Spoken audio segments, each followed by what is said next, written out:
वेदव्यास जी का जन्म। राजा उपरिचय एक महान प्रतापी राजा था। वह बड़ा धर्मात्मा और बड़ा सत्यव्रती था। उसने अपने तप से देवराज इंद्र को प्रसन्न करके एक विमान और न सूखने वाली सुंदर माला प्राप्त की थी। वह माला धारण करके विमान पर बैठकर आकाश में परिभ्रमण किया करता था। उसे आखेट का बड़ा चाव था। वह प्रायः वनों में आखेट के लिए जाया करता था। उपरिचय की रानी का नाम गिरिका था। गिरिका भी बड़ी सुंदर और पवित्र हृदया थी। वह अपने पति को प्रेम तो करती ही थी, ईश्वर के प्रति भी बड़ी आस्थालु थी। निरंतर भजन और चिंतन में लगी रहती थी।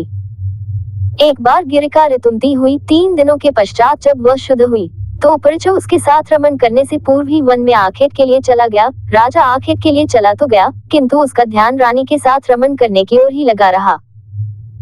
दोपहर का समय था। राजा वन में एक अशोक वृक्ष के नीचे बैठा हुआ था। शीतल और सुगंधित हवा चल रही थी। मृदुल स्वरों में पक्षी गान कर रहे थे। राजा का ध्यान रानी की ओर चला गया। वह रमन के संबंध में मन ही मन सोचने लगा। राजा कामातुर हो उठा और उसका वीर्य स्खलित हो गया।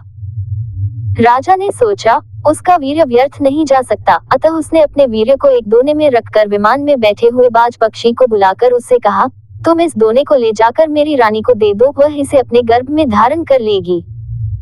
बाज दोने को मुख में दबाकर राजा के भवन की ओर उड़ चला। वह यमुना नदी के ऊपर से उड़ता हुआ चला जा रहा था। सहसा एक दूसरे बाज की दृष्टि उस पर पड़ी। इसने सोचा, यह अपने मुख में खाने की कोई वस्तु दबाए हुए है। अतः उसने उस बाज पर आक्रमण कर दिया।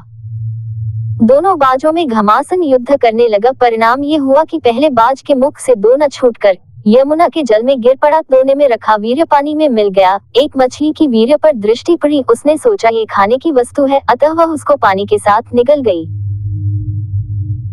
फलत मछली गर्भवती हो गई। दासराज नामक मल्लाह को वह मछली शिकार में मिली। जब उसने मछली के पेट को बीचों बीच से काटा तो उसके पेट से एक बालक और एक बालिका निकली। दासराज ने दोनों को उपरिचय को भेंट कर दिया। उपरिचय ने बालक को तो अपने पास रख लिया, पर बालिका को दासराज को लौटा दिया। दासराज उस बालिका को अपने घर ले जाकर उसका पालन पोषण करने लगा।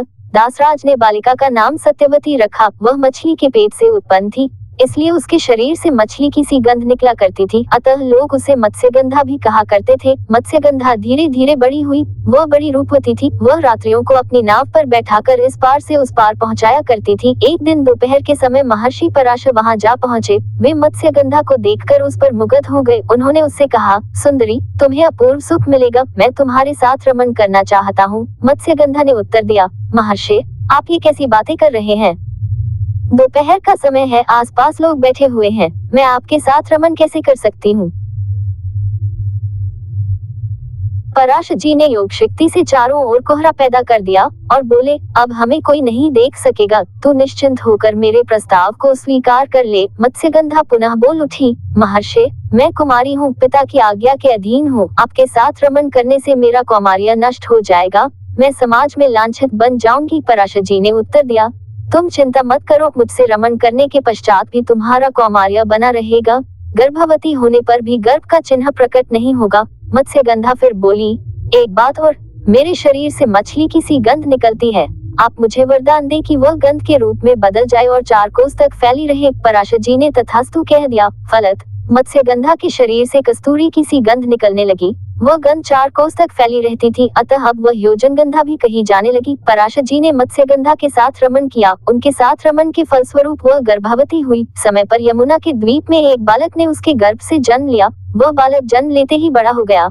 वह तप करने के लिए वन में चला गया। वही बालक जगत में वेदव्यास जी के नाम से प्रसिद्ध हुआ। वेदव्यास जी का पूरा नाम कृष्ण द्वैपायन वेदव्यास था। वे श्याम वर्ण के थे, इसलिए उनका नाम कृष्ण पड़ा। वे 2 द्वीपों के बीच में पैदा हुए थे, इसलिए द्वैपायन कहे जाते थे। वेदों के पंडित होने से वेदव्यास कहे जाते थे। वेदव्यास जी अमर हैं।